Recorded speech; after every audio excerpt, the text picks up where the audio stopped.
दामोदराष्टकं श्लोकं 7 कुबेरात्मजौ बन्धमुद्यैव यद्वत् त्वया मोचितौ भक्तिवचौ कृतौ च तदा प्रेमभक्तिं स्वकामे प्रयच्छ न मोक्षे ग्रहो मे स्थितमोदरेह.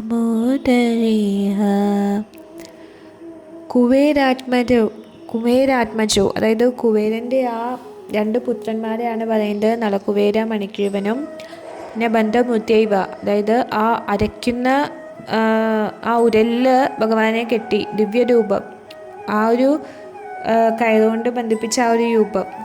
യത്വത് അതായത് അങ്ങനെ ആയിരുന്നാൽ, അതായത് നാരദൻ ആ ഇരട്ട അർജുനവൃക്ഷങ്ങളായിട്ട് ജനിക്കാൻ ശപിക്കപ്പെട്ട അവർ ത്വയ നിന്നാൽ മോചിതൗ എന്ന് വെച്ചാൽ വിമോചിതരായി, ഭക്തി ബാജോ ആ ഭക്തിയുടെ സേവനത്തിൻ്റെ സ്വീകർത്താക്കൾ, ഹൃദൗ എന്ന് വെച്ചാൽ നീ അവരെ സൃഷ്ടിച്ചു, ഷ കൂടാതെ, തഥാ എന്ന് വെച്ചാൽ പിന്നെ, പ്രേമഭക്തി പോലെ സ്വകാം നിങ്ങളുടെ സ്വന്തം, എനിക്ക് പ്രയച്ഛ എന്ന് വെച്ചാൽ ദയവായി നൽകുവാൻ, മോചനത്തിന് വേണ്ടിയല്ല, ഗ്രഹ എന്ന് വെച്ചാൽ ഉത്സാഹം, എനിക്ക് എന്ന് വെച്ചാൽ എൻ്റെ അസ്ഥി ദാമോദരേഹ. അപ്പോൾ ഭഗവാനെ ഇവിടെ ഭഗവാനോട് പറയാണ്, അല്ലയോ ദാമോദര, ഈ മരത്തിൻ്റെ ഉരലിൽ ബന്ധിക്കപ്പെട്ടിട്ട് അങ്ങയുടെ ആ ഒരു ബാലരൂപത്തിൽ അങ്ങ് കുബേരൻ്റെ പുത്രരായ നളകുബേരനെയും മണിഗ്രീവനെയും ആ നാരദമുനിയുടെ ശാപത്തിൽ നിന്ന് മോചിപ്പിച്ച് പരിശുദ്ധ ഭക്തന്മാരാക്കിയിട്ട് മാറ്റി. അതുപോലെ തന്നെ ദയവായിട്ട് എനിക്കും അങ്ങയുടെ ആ ഒരു പ്രേമഭക്തി തരണം എന്നാണ് പറയുന്നത്. ദയവായിട്ട് എനിക്കും ആ പ്രേമഭക്തി നൽകിയാലും മറ്റൊരു മുക്തിയിലും എനിക്ക് ആഗ്രഹമില്ല എന്നാണ് ഇവിടെ പറയുന്നത്. അപ്പോൾ ഇവിടെ ആ ഒരു പ്രേമവിശേഷത്തെക്കുറിച്ചുള്ള ആ ഒരു ആഴത്തിലുള്ള ആ ഒരു കാര്യങ്ങളാണ് പറയുന്നത്. ഭഗവാനുമായിട്ടുള്ള ആ ഒരു സ്നേഹം, ആ കുബേരാത്മജോ അതായത് കുബേരൻ്റെ ആ രണ്ട് പുത്രന്മാരെ പറ്റിയാണ് പറഞ്ഞിട്ടാണ് തുടങ്ങുന്നത്. അവർക്ക് ഭഗവാനെ നേരിട്ട് കാണാനുള്ള ഒരു ഭാഗ്യമൊന്നും ഉണ്ടാകുന്നില്ല ആദ്യം. കാരണം ഇപ്പോൾ അവർക്ക് ഭഗവാനെ നേരിട്ട് ദർശിക്കാൻ കഴിഞ്ഞു. എന്നാൽ ഭഗവാനെ നേരിട്ട്, അപ്പോൾ നമ്മൾ വിചാരിക്കും അപ്പോൾ ഭഗവാനെ നേരിട്ട് ദർശിക്കാൻ ഉള്ള മാർഗം അപ്പോൾ പ്രേമഭക്തി മാത്രമല്ലേ? അപ്പോൾ ഭഗവാനെ ഒരിക്കൽ കണ്ടതിന് ശേഷം ആ ദർശനം കഴിഞ്ഞ് അത് കഴിയുമ്പോൾ പിന്നെ ആ വേർപിടലിൻ്റെ ആ ഒരു വേദന ഉണ്ടാവില്ലേ? അപ്പോൾ ശുദ്ധഭക്തൻ്റെ സ്നേഹത്തിൻ്റെ ആ ഒരു സ്വാധീനത്തിൽ ഭഗവാനെ കൊണ്ടുവരുന്നത് ആ ഒരു പ്രേമഭക്തിയുടെ സവിശേഷത തന്നെയാണ്. അപ്പോൾ ഇവിടെ നോക്കുകയാണെങ്കിൽ എങ്ങനെയാണ് ഇവർ രണ്ടുപേർക്കും, ഈ ദുഷ്ടരായ ഇവർക്ക് എങ്ങനെയാണ് ഈ കരുണ ലഭിച്ചത്? അപ്പോൾ അതിനുള്ള ഉത്തരം എന്ന് വെച്ചാൽ ഭഗവാന്റെ സ്നേഹത്തിൻ്റെ ആ ഒരു ഗുണമായിട്ടുള്ള ആ ഒരു ഭക്തവാത്സല്യം, ആ ഒരു ഭക്തൻ്റെ വാത്സല്യത്തിൽ അസാധ്യമായതുപോലും സാധ്യമാവും എന്നാണ്. കാരണം ഇവിടെ ഭഗവാനെ നേരിട്ട് കാണുമെന്ന് അനുഗ്രഹിച്ചിട്ട് ആരാണ് അനുഗ്രഹിച്ചത്? തൻ്റെ ശുദ്ധഭക്തനായ ഭഗവാന്റെ ആ ഏറ്റവും ശുദ്ധഭക്തനായ നാരദമുനിയാണ് അവർക്ക് അനുഗ്രഹം നൽകിയത്. ശാപം നൽകിയതാണെങ്കിലും ശരിക്കും അവർക്കതൊരു അനുഗ്രഹമായിട്ടാണ് നാരദമുനി നൽകിയത്. അപ്പോൾ തൻ്റെ സ്വന്തം ഭക്തൻ്റെ ആ ഒരു വാക്ക് പാലിക്കാൻ വേണ്ടിയാണ് ഭഗവാൻ യഥാർത്ഥത്തിൽ ഈ രണ്ട് സഹോദരന്മാരെയും മോചിപ്പിക്കുന്നത്. അപ്പോൾ ഇത് അർഹിക്കാൻ അവർ വല്ലതും ചെയ്തിട്ടുണ്ടോ എന്ന് ചോദിച്ചല്ല, ഭഗവാന്റെ ആ ഒരു ഭക്തൻ്റെ വാക്കുകൾക്ക് വേണ്ടിയാണ് ഭഗവാൻ വന്നത്. നമുക്ക് ഭാഗവതത്തിൽ ദശമസ്കന്ധത്തിൽ നോക്കിയാൽ കാണാം, ഭഗവാൻ പറയുന്നുണ്ട്, ദേവർഷിൽമേ പ്രിയതമോ യത് ഇമൗ ധനദാത്മജൗ തത്തദാ സാധയിക്ഷ്യാമി യദ്ഗീതം തത് മഹാത്മനഃ. അതായത് ഈ രണ്ട് യുവാക്കളും വളരെ ധനികരായിട്ടുള്ള ആ കുബേരൻ്റെ പുത്രന്മാരാണെങ്കിലും എനിക്ക് അവരുമായിട്ട് യാതൊരു ബന്ധമില്ല എന്നാണ് ഭഗവാൻ പറയുന്നത്. ദേവർഷി നാരദൻ എൻ്റെ ഏറ്റവും പ്രിയങ്കരനും വാത്സല്യമുള്ളവനായ ഭക്തനാണ്. അതുകൊണ്ട് ഞാൻ അവരെ നേരിട്ട് കാണണമെന്ന് അദ്ദേഹം ആഗ്രഹിച്ചു. അതുകൊണ്ട് ഞാൻ അവരുടെ മോചനത്തിനായിട്ട് അങ്ങനെ ചെയ്യണം എന്നാണ് ഭഗവാൻ പറയുന്നത്. അപ്പോൾ നളകുവേരനും മണിഗ്രീവനും യഥാർത്ഥത്തിൽ ഭക്തിയുത സേവനമായോ പരമദിവ്യോത്തമ പുരുഷനെ നേരിട്ട് കാണുന്ന ഇതിനൊന്നും ഒരു ബന്ധമില്ലാവുന്നു അവർക്ക്. കാരണം ഇതെന്ന് പറയുന്നത് ഒരു സാധാരണ അവസരമല്ല. ഒരാൾക്ക് ഒരുപാട് സമ്പന്ന കുടുംബത്തിൽ ജനിച്ചത് കൊണ്ടോ ഒരുപാട് ജ്ഞാനിയായതുകൊണ്ടോ പണ്ഡിതനായതുകൊണ്ടോ ഒന്നും പരമദിവ്യോത്തമ പുരുഷനായ ഭഗവാനെ നേരിട്ട് കാണാൻ സാധിക്കില്ല. അത് അസാധ്യം തന്നെയാണ്. എന്നാൽ ഇവിടെ ഈ സാഹചര്യത്തിൽ നാരദമുനി നളകുവേരനും മണിഗ്രീവനും വസുദേവനായ ഭഗവാനെ കാണാനായിട്ട് ആഗ്രഹിക്കുകയാണ്. അതായത് ആ നാരദമുനിയാണ് ആഗ്രഹിക്കുന്നത് ഇവിടെ. അപ്പോൾ പരമദിവ്യോത്തമ പുരുഷനായ ഭഗവാൻ തൻ്റെ പ്രിയപ്പെട്ട ഭക്തനായ നാരദമുനിയുടെ വാക്കുകൾ നിറവേറ്റാനായിട്ട് ആഗ്രഹിക്കുകയാണ്. പരമദിവ്യോത്തമ പുരുഷനായ ഭഗവാൻ നോട് നമ്മൾ നേരിട്ട് സഹായം ചോദിക്കുന്നതിന് പകരം ഒരു ഭക്തൻ്റെ അനുഗ്രഹം നേടുകയാണെങ്കിൽ അയാൾ വളരെ എളുപ്പത്തിൽ വിജയിക്കും എന്നാണ് പറയുന്നത്.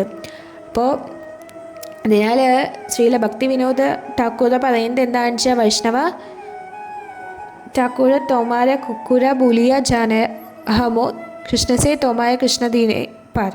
അതായത് ഒരാൾ ഒരു ഭക്തനെ പിന്തുടരുന്നത് അതിൽ ഒരു നായയെപ്പോലെ ആവാൻ ആഗ്രഹിക്കണം എന്നാണ് പറയുന്നത്. കാരണം ഭഗവാൻ ഒരു ഭക്തൻ്റെ കയ്യിലാണ്. അതുലഭം ആത്മഭക്തോ. അതുകൊണ്ട് ഒരു ഭക്തൻ്റെ അനുഗ്രഹമില്ലാതെ നേരിട്ട് കൃഷ്ണനെ സമീപിക്കാൻ ആർക്കും സാധിക്കില്ല. അവൻ്റെ സേവനത്തിൽ ആ ഭക്തൻ്റെ സേവനത്തിൽ ഏർപ്പെട്ടുകൊണ്ടാണ് ആ ഭഗവാനിലേക്ക് എത്താൻ നമുക്ക് സാധിക്കുള്ളൂ. അതിനാൽ ആണ് നരോത്തമദാസ ഠാക്കൂർ പറയേണ്ടത് ചാടിയ വൈഷ്ണവ സേവ നിസ്താര പായച്ച കേബ. ഒരാൾ ആ ശുദ്ധഭക്തൻ്റെ സേവകനാകുന്നില്ലെങ്കിൽ ജീവിതത്തിൽ ഭൗതികാവസ്ഥയിൽ നിന്ന് മുക്തനാകാനായിട്ട് ആർക്കും സാധിക്കില്ല. അപ്പോൾ ആദ്യമായിട്ടുള്ള ആ ഒരു കടമ എന്ന് പറയുന്നത് ആ ഒരു യഥാർത്ഥമായ ഒരു ശുദ്ധഭക്തൻ്റെ ഒരു ആത്മീയ ഗുരുവിൻ്റെ അഭയം തേടുക എന്നത് തന്നെയാണ്. അപ്പം ഇവിടെ നമ്മൾ നോക്കുകയാണെങ്കിൽ ആ നാരദമുനിയുടെ സ്നേഹത്താലാണ് ഭഗവാൻ ബന്ധനായത് എന്നാണ് നമ്മൾ മനസ്സിലാക്കേണ്ടത്. അല്ലാണ്ട് കുബേരൻ്റെ മക്കൾക്ക് അത്ര വലിയ ഭാഗ്യം ഉണ്ടായിട്ടല്ല, നാരദമുനിയാണ് ഇവിടെ ആഗ്രഹിക്കുന്നത്. അപ്പോൾ അതാണ് ആ ഒരു ഭക്തൻ്റെ ഭക്തവാത്സല്യം. അപ്പം അതിൻ്റെ ഗുണം. അപ്പോൾ യഥാർത്ഥത്തിൽ ഇവിടെ രണ്ട് സഹോദരന്മാരായിട്ടുള്ള ആ രണ്ട് വൃക്ഷങ്ങളെ തകർക്കാനായിട്ട് ഭഗവാൻ ആ മരം കൊണ്ടുള്ള ഉരൽ ഉപയോഗിക്കുകയാണ്. അപ്പോൾ ശുദ്ധഭക്തനായ നാരദമുനിയുടെ കാരുണ്യത്താൽ അവർക്ക് ഭഗവാന്റെ ആ കാരുണ്യം ലഭിക്കുകയാണ്. അപ്പം അതുപോലെ ശ്രീല പ്രഭുപാദരുടെ കാരുണ്യത്താൽ ആ ഒരു കാരുണ്യത്തിൽ നമുക്കും ഇതുപോലെ കുറേ അനുഗ്രഹം ലഭിക്കുന്നുണ്ട്. അപ്പോൾ ഇവിടെ ബന്ധമൂർത്തൈവ എന്ന വാക്ക് ഉപയോഗിച്ചിരിക്കുന്നത് ഭഗവാൻ ആ കയറുകൊണ്ട് ബന്ധിക്കപ്പെടാനും അതുപോലെ നമ്മൾ പറഞ്ഞു ആ ഉരലിൽ ബന്ധിക്കാനായിട്ട് ഭഗവാൻ സ്വയം സമ്മതിച്ചതാണ്. അപ്പം ഇവിടെ ആ ബന്ധിക്കപ്പെട്ട അവസ്ഥയിലും ഭഗവാൻ ഇവിടെ മണിഗ്രീവനെയും നളകുവേരനെയും മോചിപ്പിക്കുകയാണ്. മോചിതോ എന്ന വാക്ക് ആ നാരദമുനിയുടെ ശാപത്തിൽ നിന്ന് മോചിപ്പിച്ചു എന്ന് മാത്രമല്ല അർത്ഥാക്കുന്നത്. ഈ സംസാര സാഗരത്തിൽ ഈ ആവർത്തിച്ചുള്ള ഈ ജന്മമരണ ചക്രത്തിൽ നിന്ന് തന്നെ അവരെ ഭഗവാൻ മോചിതരാക്കി. കൂടാതെ ആ രണ്ടുപേരെയും ഭക്തിഭാജം, അതായത് ആ പ്രേമഭക്തിയുടെ ആ ഒരു ഭക്തിക്കുള്ള അനുഗ്രഹവും നൽകുന്നു. അപ്പോൾ ആ ഒരു ശുദ്ധഭക്തയുടെ ആ ഒരു തലത്തിലേക്ക് അവരെ ഉയർത്തുകയാണ് ഭഗവാൻ. അപ്പോൾ അങ്ങനെ അവർ പിന്നെ ഭക്തരായി മാറുകയാണ്. ആ ഭക്തിയുടെ സേവനത്തിലേക്ക് എത്തിക്കഴിഞ്ഞാൽ പിന്നെ നമുക്ക് വേറെ ഒന്നും പേടിക്കേണ്ടതില്ല. അപ്പോൾ പിന്നെ എന്താ പറയുക, തഥാ പ്രേമഭക്തി സ്വകാമേ പ്രേംച്ച. ആ ഒരു ഇത് പറഞ്ഞ് സത്യവ്രതമുനി ഇവിടെ പറയാണ്, ദയവായിട്ട് എന്നെ ഇതുപോലെ പ്രേമഭക്തി നൽകി അനുഗ്രഹിക്കണം എന്നാണ് പറയുന്നത്. അപ്പോൾ സ്വകം എന്ന വാക്ക് ഭഗവാന്റെ ആ സ്വന്തം ഭഗവാന്റെ ആ ഒരു രൂപം, ആ ഭഗവാന്റെ രൂപമൊക്കെ നമ്മൾ പറഞ്ഞു കഴിഞ്ഞ ശ്ലോകങ്ങളിലൊക്കെ ഭഗവാന്റെ ആ ഒരു മനോഹരമായ രൂപത്തിൻ്റെ ആ ഒരു അനന്യതയാണ് സൂചിപ്പിക്കുന്നത്. ആ ഒരു ഭഗവാനെ നമ്മൾ സ്വയം അഭയമായിട്ട് സ്വീകരിക്കുകയാണ്. അപ്പോൾ ഇവിടെ പറയുന്നുണ്ട് നമോക്ഷേമേസ്തി ദാമോദരേഹ. അപ്പോൾ വ്യക്തിപരമായ മോക്ഷത്തിനൊന്നും വേറെ ആഗ്രഹമില്ല എന്നാണ് പറയുന്നത്. അപ്പോൾ ഭഗവാൻ മോചനം നൽകിയാലും അതായത് വേണ്ട, അതല്ല ആഗ്രഹം. എന്താണ്? പ്രേമഭക്തി അല്ലാതെ വേറെ ഒന്നും ആഗ്രഹിക്കുന്നില്ല എന്നാണ് പറയുന്നത്. അപ്പോൾ ആ ഒരു പ്രേമഭക്തി നേടാൻ കഴിയുന്നെങ്കിൽ നമുക്ക് ഭൗതിക ജീവിതത്തിൽ നിന്നുള്ള മോചനത്തിൻ്റെ കാര്യത്തെക്കുറിച്ചൊന്നും ആലോചിച്ച് വിഷമിക്കേണ്ട കാര്യമില്ല. അതൊക്കെ ഒരു നിസ്സാരമായ കാര്യമാണ് എന്നതാണ് ആ ഒരു മാനസികാവസ്ഥ. അങ്ങനെ ഒരു മാനസികാവസ്ഥ എന്നാവണം. അപ്പോൾ വൃന്ദാവനത്തിൽ ആ ഭഗവാന്റെ ആ ഒരു പ്രേമഭക്തി പ്രബലമാണ് എന്നാണ് പറയുന്നത്. അവിടെ ഭഗവാൻ എപ്പോഴും സന്നിഹിതനാണ് എന്നാണ് പറയുന്നത്. അടുത്ത ശ്ലോകം 8 അവസാനത്തെ ശ്ലോകമാണ് ദാമോദരാഷ്ടകത്തിൻ്റെ. നമസ്തേസ്തു ദാംനേ സ്ഫുരദീപ്തിദാംനേ त्वदीयोदराय विश्वास्यदाम्ने नमो राधिकायै त्वदीयप्रियायै नमो नन्दलीलाय देवाय तुभ्यं. നമ്മ വീണ്ടും നമസ്കരിക്കുകയാണ്. പിന്നെന്താ തേ നിന്നോട്, അസ്തു അസ്തു വശം ഉണ്ടാകട്ടെ, ദാംനെ അതായത് അരക്കെട്ടിന് ചുറ്റും, പിന്നെ സ്ഫുരത് മനോഹരം, ദീപ്തി ദാനേന ആ ഭഗവാന്റെ ആ ഒരു വാസസ്ഥലത്തിന്, ത്വദീയ ഉദാരായ അതായത് ഉദരത്തിന്, അതാ അങ്ങനെ, വിശ്വസ്യ സമ്പൂർണ്ണ പ്രപഞ്ചത്തിന്, ദാംനെ സങ്കേതത്തിന് നമ്മ വീണ്ടും നമസ്കരിക്കുകയാണ്. രാധികായൈ ത്വദീയ പ്രിയായ പ്രിയതമയായ രാധാദേവി പോലെ അനന്തലീലായ പരിധിയില്ലാത്ത ഭഗവാന്റെ ആ ഒരു ലീലകൾ, ദേവായ ഭഗവാന്റെ ആ ഒരു അതീന്ദ്രിയമായ സ്വഭാവം, തുപ്പ്യ നിന്നോട്. അപ്പം ഇവിടെ പറയുകയാണെങ്കിൽ ദാമോദരൻ പറയാണ്, അല്ലയോ ദാമോദര, ഞാൻ അങ്ങയുടെ ആ ഉദരത്തിൽ ബന്ധിച്ചിരിക്കുന്ന അത്യുജ്വലമായ ശോഭയോടുകൂടി ആ കയറുകൾക്ക് പ്രണാമങ്ങൾ അർപ്പിക്കുകയാണ്. അതുപോലെ തന്നെ സമസ്ത പ്രപഞ്ചങ്ങളുടെയും ഇരിപ്പിടം എവിടെയാണ്? അങ്ങയുടെ ആ ഒരു ഉദരം, ആ ഉദരത്തിനും ഞാൻ എൻ്റെ പ്രണാമങ്ങൾ അർപ്പിക്കുകയാണ്. അതുപോലെ തന്നെ അങ്ങയുടെ ഏറ്റവും മികച്ച പ്രേമവാചനമായ ശ്രീമതി രാധാറാണിക്കും പ്രണാമങ്ങൾ അർപ്പിക്കുന്നു. അതുപോലെ തന്നെ അന്തങ്ങളായ ലീലകളാടുന്ന പരമപുരുഷനായ അങ്ങേക്കും ഞാൻ സാഷ്ടാംഗ പ്രണാമങ്ങൾ അർപ്പിക്കുന്നു എന്ന് പറഞ്ഞ് ഇവിടെ അവസാനിപ്പിക്കുകയാണ്. അപ്പോൾ പ്രപഞ്ചം മുഴുവൻ സൃഷ്ടിച്ചത് ബ്രഹ്മാവാണെങ്കിലും ആ ബ്രഹ്മാവ് വരുന്നത് ഭഗവാന്റെ ആ ഒരു ഉദയത്തിലെ താമരയിൽ നിന്നാണ്. അപ്പം അതിവിടെ യശോദാമ്മ കയതുകൊണ്ട് ബന്ധിച്ചിരിക്കുകയാണ്. അപ്പോൾ പ്രാർത്ഥനയുടെ അവസാനം ആ ഒരു ഇവിടെ എല്ലാവർക്കും പ്രണാമങ്ങൾ അർപ്പിച്ചിരിക്കുകയാണ്. ആ കയറിനും അതുപോലെ വയറിനും രാധാദേവിക്കും അതുപോലെ ഭഗവാനും എല്ലാവർക്കും വീണ്ടും പ്രണാമങ്ങൾ അർപ്പിച്ചിരിക്കുകയാണ്. അപ്പോൾ ആ പ്രാർത്ഥനയുടെ അവസാനം ആ ഒരു ഭക്തിയുടെ ആ ഒരു മാനസികാവസ്ഥ ഉണർത്തുന്നതിനായിട്ടും അതുപോലെ ഭഗവാന്റെ ആ ഒരു അതുല്യമായ ബന്ധനം, അതുപോലെ ഭഗവാന്റെ ശാരീരിക അവയവങ്ങൾ, ഭഗവാൻ എല്ലാവർക്കും പ്രണാമങ്ങൾ അർപ്പിച്ചിരിക്കുകയാണ്. ആ വയറ്റിലുള്ള ആ കയറിന് പോലും ആരാധന ലഭിക്കുന്നു എന്നാണ് പറയുന്നത്. ആ കയറിൻ്റെ ആ ഒരു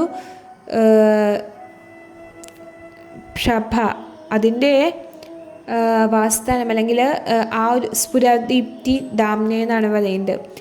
അപ്പോൾ കയറ് ആ ഒരു സർവ്വവ്യാപിയായ ബ്രഹ്മപ്രകാശത്തിൻ്റെ ഉറവിടമാണ് എന്നാണ് പറയുന്നത്. പിന്നെ ആ ഒരു അത്ഭുതമായ കയറുകൊണ്ട് ബന്ധിക്കപ്പെട്ടിരിക്കുന്ന ഭഗവാന്റെ ഉദരത്തിന് പ്രണാമങ്ങൾ അർപ്പിക്കുകയാണ്. ആ വയറെന്ന് പറയുന്നത് എങ്ങനെയാണ്? ആ സൃഷ്ടിയിലെ അനന്തമായിട്ടുള്ള എല്ലാ പ്രപഞ്ചങ്ങളുടെ വാസസ്ഥലവും എല്ലാം വസിക്കുന്ന, എല്ലാം ചലിക്കുന്നതും ചലിക്കാത്തതുമായ എല്ലാ ജീവജാലങ്ങളും ഉണ്ട്. അതുപോലെ 14 ലോകങ്ങളെയും താങ്ങി നിർത്തുന്ന ആ ഭീമാകാരമായ താമരപ്പൂവ് അദ്ദേഹത്തിൻ്റെ ഭഗവാന്റെ ആ വയറ്റിൽ നിന്ന് വരികയാണ്. അത് ബ്രഹ്മാവിൻ്റെ വാസസ്ഥലമാണ്. അപ്പോൾ പിന്നെ ഭഗവാൻ നമുക്കറിയാം, മണ്ണ് തിന്നിട്ട് മണ്ണ് കഴിക്കുന്നില്ല എന്ന് പറഞ്ഞ് വായ തുറന്നപ്പോൾ ഭഗവാൻ തൻ്റെ ആ ഒരു വിശ്വരൂപം തന്നെയാണ് യശോദാമ്മയ്ക്ക് കാണിച്ചു കൊടുക്കുന്നത്. അപ്പം ഇതും മറ്റൊരു സൂചനയാണ്. അതിനാൽ അമ്മ യശോദ തൻ്റെ വയറ് കയറുകൊണ്ട് ബന്ധിച്ചപ്പോൾ യശോദാമ്മ മുഴുവൻ പ്രപഞ്ചത്തെയും ബന്ധിച്ചു എന്നാണ്. വാസ്തവത്തിൽ ഭഗവാനെ ബന്ധിക്കാനായിട്ട് നമുക്കറിയാം ആർക്കും കഴിയില്ല. മുഴുവൻ സൃഷ്ടിയെയും തൻ്റെ നിയന്ത്രണത്തിലാക്കാൻ കൃഷ്ണൻ യശോദാമ്മയെ അനുവദിച്ചു എന്നാണ് പറയുന്നത്. അപ്പോൾ വൈഷ്ണവാചാര്യർ ഈ വിനോദത്തിൽ വാത്സല്യരസത്തിൻ്റെ ഏറ്റവും ഉദാത്തമായ പ്രകടനമായിട്ടാണ് അംഗീകരിക്കുന്നത്. അതുപോലെ തന്നെ രാസലീല വിനോദവും നോക്കുകയാണെങ്കിൽ മാധുര്യരസത്തിൻ്റെ ആ ഒരു പ്രകടനമാണ്. അപ്പോൾ ഭഗവാൻ ഇവിടെ ബന്ധിതനാകാനായിട്ട് സമ്മതിച്ചതിലൂടെ ഈ ഒരു വിനോദം എന്ന് പറയുന്നത് ലൗകിക യുക്തിക്കും അങ്ങനെ ആ ഒരു അചിന്തനീയമാണ് എന്നാണ് നമ്മൾ മനസ്സിലാക്കേണ്ടത്. അപ്പോൾ ഇതാണ് ഇതിൻ്റെ ഒരു മാനസികാവസ്ഥ എന്ന് പറയുന്നത്. അപ്പോൾ അതുപോലെ പിന്നെ പറഞ്ഞിരിക്കുന്നത് ശ്രീമതി രാധാറാണിക്കാണ് പിന്നെ പ്രണാമങ്ങൾ അർപ്പിച്ചിരിക്കുന്നത് നമോരാധികായി എന്ന് പറയുന്നത്. അപ്പോൾ നമുക്കറിയാം രാധാറാണിയുടെ കാരുണ്യത്തിൽ മാത്രമാണ് ഒരാൾക്ക് ഭഗവാനെ പൂർണ്ണമായിട്ടും നേടാൻ സാധിക്കുകയുള്ളൂ. ഗോപികമാരിലെ ഏറ്റവും പ്രധാനപ്പെട്ടത് രാധാറാണിയാണ്. അപ്പോൾ അതുകൊണ്ട് രാധാറാണിക്ക് പ്രത്യേകമായിട്ടുള്ള പ്രണാമങ്ങൾ അർപ്പിക്കുകയാണ്. അതുപോലെ തന്നെ രാധാറാണിയുടെ നേതൃത്വത്തിലുള്ള എല്ലാ ഗോപികമാർക്കും അപ്പോൾ പ്രണാമങ്ങൾ അർപ്പിക്കുന്നതിൻ്റെ സൂചനയാണ് എന്നാണ് പറയുന്നത്. രാധിക എന്ന വാക്ക് ഭഗവാന്റെ ഭക്തിയുദ്ധ സേവനത്തിൽ പൂർണ്ണമായും ഏർപ്പെട്ടിരിക്കുന്നവരെയാണ് സൂചിപ്പിക്കുന്നത്. അപ്പോൾ അതുകൊണ്ട് സത്യവ്രത മുനി പറയാണ്, പ്രിയപ്പെട്ട ത്വദീയ പ്രിയായ പ്രിയപ്പെട്ട ഏറ്റവും പ്രിയപ്പെട്ടവളായ രാധാറാണിക്ക് ഞാൻ പ്രണാമങ്ങൾ അർപ്പിക്കുന്നു. അതുപോലെ രാധാറാണി എപ്പോഴും ഭഗവാന് വേണ്ടി സേവനങ്ങൾ ചെയ്യുന്നുണ്ടെങ്കിലും രാധാറാണി ഭഗവാൻ ഏറ്റവും പ്രിയപ്പെട്ടതാണ്. അതുപോലെ തന്നെ രാധാറാണി കൃഷ്ണന് മാത്രമല്ല കൃഷ്ണ ഭഗവാന്റെ എല്ലാ ഭക്തർക്കും പ്രിയപ്പെട്ടവളാണ് ത്വദീയ എന്ന് പറഞ്ഞിരിക്കുന്നത് വ്യക്തമാക്കുന്നത്. അപ്പോൾ ഭഗവാൻ രാധാറാണിയുടെ ഏറ്റവും പ്രിയപ്പെട്ട ആളാണ്. അപ്പോൾ അതുപോലെ തന്നെ രാധാറാണിയുടെ ആ ഒരു സ്നേഹത്തിൻ്റെ ആ ഒരു അത്യുന്നതമായ അവസ്ഥയാണ് പറയുന്നത്. അപ്പോൾ പറയാണ്, നിനക്ക് പ്രിയപ്പെട്ട ആ ഭഗവാൻ പ്രപഞ്ചം മുഴുവൻ ആരാധിക്കപ്പെടുന്നു എന്നാണ് പറയുന്നത്. അങ്ങനെ അവസാനം പ്രാർത്ഥനയുടെ അവസാനം എത്തി. അങ്ങനെ പരമമായ ആ ഒരു അതീന്ദ്രിയ വിനോദമായ രാസലീലകളും അതുപോലെ ഭഗവാന്റെ എല്ലാ മറ്റ് വിനോദങ്ങളും ഒക്കെ സൂചിപ്പിക്കുകയാണ്. എങ്കിലും ഇതൊക്കെ വളരെ രഹസ്യമായിട്ടുള്ളതിനാൽ നേരിട്ട് പരാമർശിച്ചിട്ടില്ല എന്ന് മാത്രം.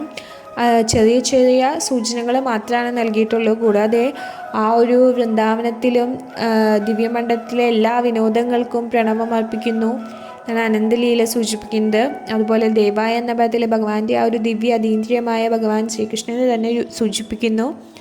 പിന്നെ ദാമോദര ഭഗവാന്റെ ആ ഒരു ദിവ്യഗുണങ്ങളാൽ ഭഗവാന്റെ എല്ലാ വിനോദങ്ങളും അതീന്ദ്രിയമാണ്. അതുകൊണ്ട് നമോനന്ദലീലായ ദേവായ തുഭ്യം. അപ്പോൾ ഇവിടെ ഭഗവാൻ അതീന്ദ്രിയമായ വിനോദങ്ങളിൽ ഏർപ്പെട്ടുകൊണ്ടിരിക്കുകയാണ്. അപ്പോൾ എല്ലാവർക്കും എല്ലാത്തിനും സത്യവ്രത മുനി അങ്ങനെ പ്രണമിക്കുകയാണ്. അങ്ങനെ എല്ലാവിധ പ്രണാമങ്ങളും അർപ്പിച്ചുകൊണ്ട് അങ്ങനെ ഈ പ്രാർത്ഥന അവസാനിപ്പിക്കുകയാണ്. ഇതാണ് ദാമോദര അഷ്ടകം.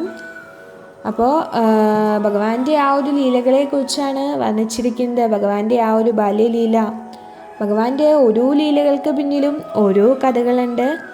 അപ്പോൾ ഭഗവാന്റെ അതുപോലെ ലീലകളെല്ലാം തന്നെ നമുക്ക് എന്താണെന്ന് ഫുള്ളായിട്ട് മനസ്സിലാക്കാൻ സാധിക്കില്ല. കാരണം ഭഗവാൻ അങ്ങനെയാണ്.